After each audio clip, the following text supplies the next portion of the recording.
ಶ್ರೀ ಗುರುಭ್ಯೋ ನಮಃ ಹರಿ ಓಂ.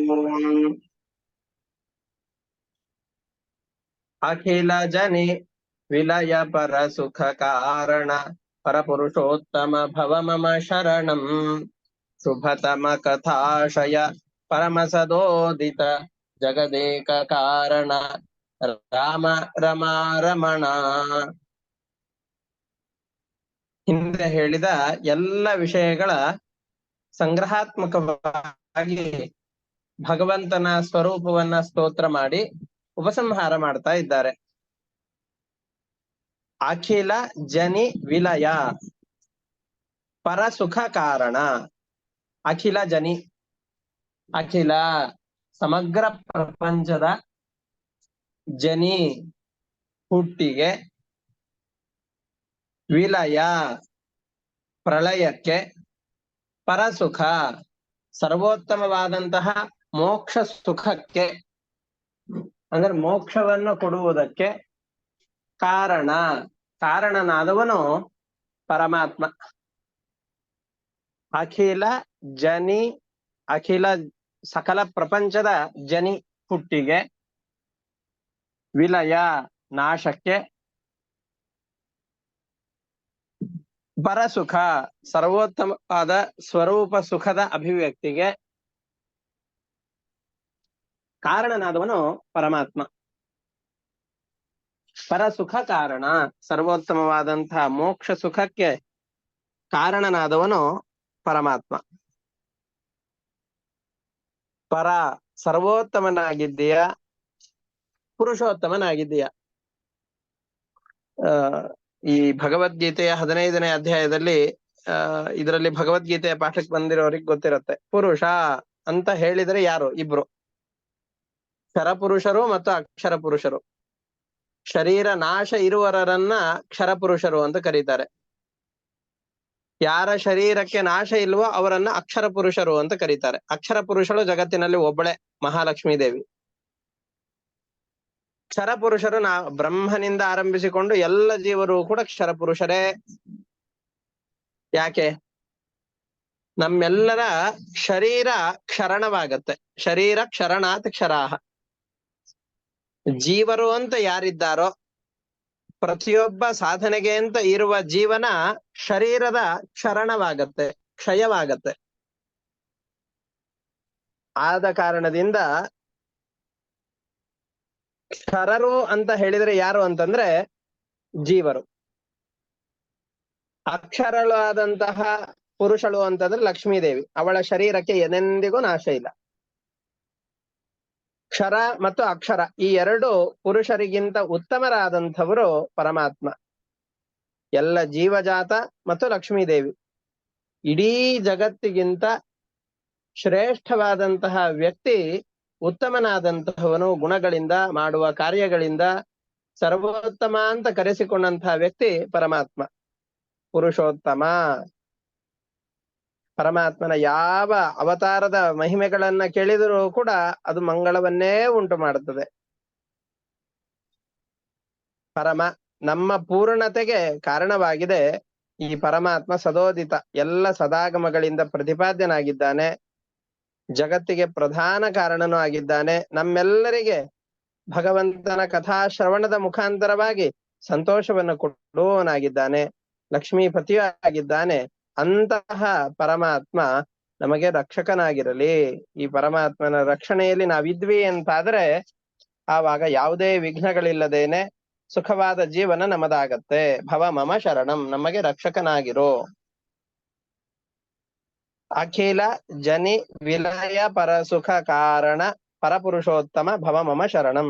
ಅಖಿಲ ಜನಿ ಸಕಲ ಜಗತ್ತಿನ ಜನ್ಮಕ್ಕೆ, ವಿಲಯ ನಾಶಕ್ಕೆ, ಪರಸುಖ ಸರ್ವೋತ್ಕೃಷ್ಟವಾದಂತಹ ಮೋಕ್ಷ ಸುಖಕ್ಕೆ ಕಾರಣನಾದಂಥವನು ಪರಮಾತ್ಮ. ಪರ ಸರ್ವೋತ್ತಮನಾಗಿದ್ದಾನೆ. ಪುರುಷೋತ್ತಮ ಎಲ್ಲ ಕ್ಷರ ಅಕ್ಷರ ಪುರುಷರಿಗಿಂತ ಸರ್ವೋತ್ತಮ ಅಂತ ಕರೆಸಿಕೊಂಡಿದ್ದಾನೆ. ನನಗೆ ರಕ್ಷಕನಾಗಿರೋ. ಭವ ಮಮ ಶರಣಂ. ನೀನು ಶುಭತಮ ಕಥಾಶಯ, ಪರಮ ಮಂಗಳಕರವಾದಂತಹ ಕಥೆಗಳನ್ನ, ನಿನ್ನದು ಮಂಗಳವನ್ನುಂಟು ಮಾಡುವ ಕಥೆಗಳು. ನಿನ್ನ ಕಥೆಗಳನ್ನು ಕೇಳ್ತಾ ಇದ್ರೆ ನಾವೆಲ್ಲ ಅನಿಷ್ಟಗಳ ನಿವೃತ್ತಿಯಾಗಿ ಭಗವಂತನ ನಾಮಸ್ಮರಣೆ ಮಾತ್ರದಿಂದಾಗಿ ಇರುವಂತಹ ಕಷ್ಟಗಳೆಲ್ಲ ದುರಿತಗಳೆಲ್ಲ ನಾಶವಾಗಿ ಹೋಗುತ್ತೆ. ಪರಮ ಸರ್ವೋತ್ತಮನಾಗಿದ್ದೀಯಾ, ಎಲ್ಲ ಸದಾಗಮಗಳಿಂದ ಪ್ರತಿಪಾದ್ಯನಾಗಿದ್ದೀಯಾ. ಜಗದೇಕ ಕಾರಣ, ಈ ಇಡೀ ಜಗತ್ತಿಗೆ ಪ್ರಧಾನ ಕಾರಣ ಅಂತ ಕರೆಸಿಕೊಂಡಿದ್ದೀಯಾ. ಸಂತೋಷವನ್ನು ಉಂಟು ಮಾಡುವವನು ಅಂತ ಆಗಿದ್ದೀಯಾ, ಲಕ್ಷ್ಮೀಪತಿಯೂ ಆಗಿದ್ದೀಯಾ. ಇಂತಹ ಪರಮಾತ್ಮನೇ ನೀನು ನನಗೆ ರಕ್ಷಕನಾಗಿರು ಅಂತ ಹೇಳಿ ಇತಿತವನು ತೀವರ ಸತತರತೇರ್ಭವ ಸುಶರಣ ಮುರು ಸುಖ ತೀರ್ಥ ಮುನೇರ್ಭಗವನ್ ಶುಭತಮ ಕಥಾಶಯ. ಪರಮ ಮಂಗಳವಾದ ಚರಿತ್ರೆಯುಳ್ಳಂತಹ ಪರಮಾತ್ಮನೇ ಇತಿ ಇಲ್ಲಿವರೆಗೆ ಮೊದಲನೇ ಶ್ಲೋಕದಿಂದ 15ನೇ ಶ್ಲೋಕದ ವರೆಗೆ ವಿಶೇಷವಾಗಿ ನಿನ್ನ ಶ್ರೇಷ್ಠವಾದಂತಹ ಕಥೆಗಳನ್ನ ನಾನು ಹಾಡಿದ್ದೇನೆ. ಸುಖತೀರ್ಥ ಎಂಬ ಹೆಸರಿನ ಮುನಿ, ಪೂರ್ಣಪ್ರಜ್ಞರೆಂಬಂತಹ ಮಧ್ವಾಚಾರ್ಯರೆಂಬ ಹೆಸರಿನ ಮುನಿ ಈ ಗ್ರಂಥಗಳ ರಚನೆಯನ್ನ ಮಾಡ್ತಾ ಇದ್ದಾನೆ.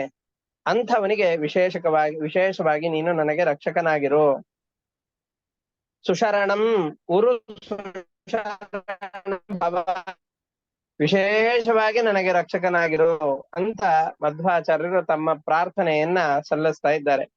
ಇತಿ ಹಿಂದೆ ಹೇಳಿದಂತೆ ತವ ನಿನ್ನ ನುತಿವರ ಸತತರತೆಹೇ, ನಿನ್ನ ಸ್ತೋತ್ರಗಳಲ್ಲಿ ವಿಶೇಷವಾಗಿ ಆಸಕ್ತನಾದ ಸುಖತೀರ್ಥ ಮುನೇಹೇ, ಸುಖತೀರ್ಥ ಪೂರ್ಣಪ್ರಜ್ಞ ಮಧ್ವಾಚಾರ್ಯ ಎಂಬ ಹೆಸರಿರುವಂತಹ ನನಗೆ ಭಗವನ್ ಷಡ್ಗುಣೈಶ್ವರ್ಯ ಸಂಪನ್ನನಾದ ಪರಮಾತ್ಮನೇ ಸುಶರಣಂ ಭವ, ಯಾವಾಗಲೂ ರಕ್ಷಕನಾಗಿ ವಿಶೇಷವಾಗಿ ಇರು.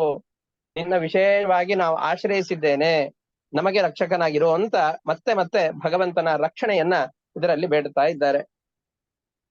ಎಲ್ಲ ಶ್ಲೋಕಗಳಲ್ಲಿ ಹೇಳುವಂತಹದ್ದು ನಾವೆಲ್ಲ ಭಗವಂತನನ್ನ ರಕ್ಷಣೆಗೋಸ್ಕರ ಪ್ರಾರ್ಥನೆ ಮಾಡುವ ಪ್ರಕಾರಗಳು ಹೇಗೆ, ಭಗವಂತನನ್ನ ರಕ್ಷಣೆ ಹೇಗೆ ಬೇಡಬೇಕು ಅಂತ ಹೇಳಿ ಇಷ್ಟೆಲ್ಲ ಸ್ತೋತ್ರವನ್ನು ಮಾಡಿದಂತಹ ನನಗೆ ವಿಶೇಷವಾಗಿ ಪರಮಾತ್ಮನೇ ನೀನು ರಕ್ಷಕನಾಗಿರು ಅಂತ ಸ್ತೋತ್ರ ಮಾಡ್ತಾ ಇದ್ದಾರೆ. ಇತಿತವನು ತೀವರ ಸತತರತೇರ್ಭವ ಸುಶರಣ ಮುರು ಸುಖತೀರ್ಥ ಮುನೇರ್ಭಗವನ್. ಇತಿ ಇಲ್ಲಿಯವರೆಗೆ ತವ ನಿನ್ನ ನುತಿವರ ಸತತರತೆಹೇ, ಉತ್ತಮವಾದ ಸ್ತೋತ್ರಗಳಲ್ಲಿ ನಿರಂತರವಾಗಿ ಆಸಕ್ತನಾದ ಸುಖತೀರ್ಥ ಮುನೇಹೇ, ಸುಖತೀರ್ಥ ಎಂಬ ಹೆಸರಿನ ಮಧ್ವಾಚಾರ್ಯರಿಗೆ ಭಗವನ್ ಷಡ್ಗುಣೈಶ್ವರ್ಯ ಸಂಪನ್ನನಾದ ಪರಮಾತ್ಮನೇ ಉರು ವಿಶೇಷವಾಗಿ ಸುಶರಣಂ ಭವ, ರಕ್ಷಕನಾಗಿರು. ನಮಗೆ ನಿರಂತರವಾಗಿ ನಾವು ಮುಂದೆ ಭಗವದ್ಗೀತೆ ಭಾಗವತದ ಪಾಠ ಪ್ರಾರಂಭವಾಗತ್ತೆ. ವಿಶೇಷವಾಗಿ ಪರಮಾತ್ಮನ ರಕ್ಷಣೆ ಆಗಬೇಕು ಅಂತ ಕೇಳ್ಬೇಕಾದ್ರೆ ಅದರಲ್ಲಿ ನಾರಾಯಣ ವರ್ಮ ಅಂತ ಒಂದು ಸ್ತೋತ್ರ ಇದೆ. ಅದರಲ್ಲಿ ಪರಮಾತ್ಮ ಹೇಗೆ ನಮಗೆ ಯಾವ್ಯಾವ ಸಂದರ್ಭದಲ್ಲಿ ರಕ್ಷಣೆ ಮಾಡಬೇಕು ಅನ್ನೋದನ್ನ ನಮ್ಮ ಕಾಡಿನಲ್ಲಿದ್ದಾಗ ಇಂತಹ ರೂಪಿಯಾದ ಪರಮಾತ್ಮ, ಮನೆಯ ಹೊರಗಡೆಯಲ್ಲಿ ಈ ತರದವನು, ಬೆಳಿಗ್ಗೆ ಈ ತರದ ಪರಮಾತ್ಮ, ಮಧ್ಯಾಹ್ನ ಸಾಯಂಕಾಲ ರಾತ್ರಿ, ಎದುರುಗಡೆಯಲ್ಲಿ ಹಿಂದ್ಗಡೆಯಲ್ಲಿ ಬಲದಲ್ಲಿ ಎಡಗಡೆಯಲ್ಲಿ, ಕಾಡಿನಲ್ಲಿ ರಸ್ತೆಯಲ್ಲಿ ಮನೆಯಲ್ಲಿ, ನಾವು ಎಲ್ಲಿ ಹೋಗ್ತೇವೋ ಅಲ್ಲಿ ಇಂತಹ ರೂಪಗಳುಳ್ಳ ಪರಮಾತ್ಮ ನಮಗೆ ರಕ್ಷಕನಾಗಿರ್ಲಿ ಅಂತ ವಿಶೇಷವಾಗಿ ಭಗವಂತನ ರಕ್ಷಣೆಯನ್ನು ಮಾಡುವಂತಹ ಸ್ತೋತ್ರ ಇದೆ. ಹಾಗೆ ಈ ನಿರಂತರವಾಗಿ ಎಲ್ಲ ರೂಪಗಳುಳ್ಳಂತಹ ಪರಮಾತ್ಮನೇ ನೀನು. ದಶರೂಪಗಳನ್ನ ಹೇಳಿದ್ದೇವೆ, ಬರೀ ದಶರೂಪಗಳಲ್ಲ. ಪರಮಾತ್ಮನೇ ಸತತಮೇಕ ರೂಪಿಣೆ, ಭಗವಂತನಿಗೆ ಒಂದು ರೂಪವೂ ಇದೆ. 4 ರೂಪಗಳಿವೆ, 5 ರೂಪ ಇದೆ, 10 ಇದೆ, 100 ಇದೆ, 1000 ಇದೆ, 1,00,000 ಇದೆ, ಕೋಟಿ ಇದೆ, ಅನಂತ ರೂಪಗಳಿವೆ. ಪರಮಾತ್ಮನೇ ಸತತಮೇಕ ರೂಪಿಣೆ ದಶರೂಪಿಣೆ ಸ್ಫುಟಮನಂತ ರೂಪಿಣೆ. ಭಗವಂತ ಅನಂತ ರೂಪಿಯಾಗಿದ್ದಾನೆ. ಅನಂತ ರೂಪಿಯಾದಂತಹ ಪರಮಾತ್ಮ ನೀನು ನನಗೆ ರಕ್ಷಣೆಯನ್ನು ಕೊಡು ಅಂತ ಈ ಸ್ತೋತ್ರದಲ್ಲಿ ಪ್ರಾರ್ಥನೆಯನ್ನು ಮಾಡ್ತಾ ಇದ್ದಾರೆ. ಇಷ್ಟಕ್ಕೆ ಈ 10ನೇ ಅಧ್ಯಾಯವು ಕೂಡ ಮುಗಿಯತ್ತೆ. ಇವತ್ತಿನ ಪಾಠವನ್ನ ಇಷ್ಟಕ್ಕೆ ನಿಲ್ಲಿಸ್ಕೊಂಡಿರೋಣ. ಈ ಪಾಠದ ವಿಷಯದಲ್ಲಿ ಏನಾದರೂ ಸಂಶಯಗಳಿದೆ ಅಂತ ಹೇಳಿದ್ರೆ ಕೇಳಬಹುದು. ನಮಸ್ಕಾರ.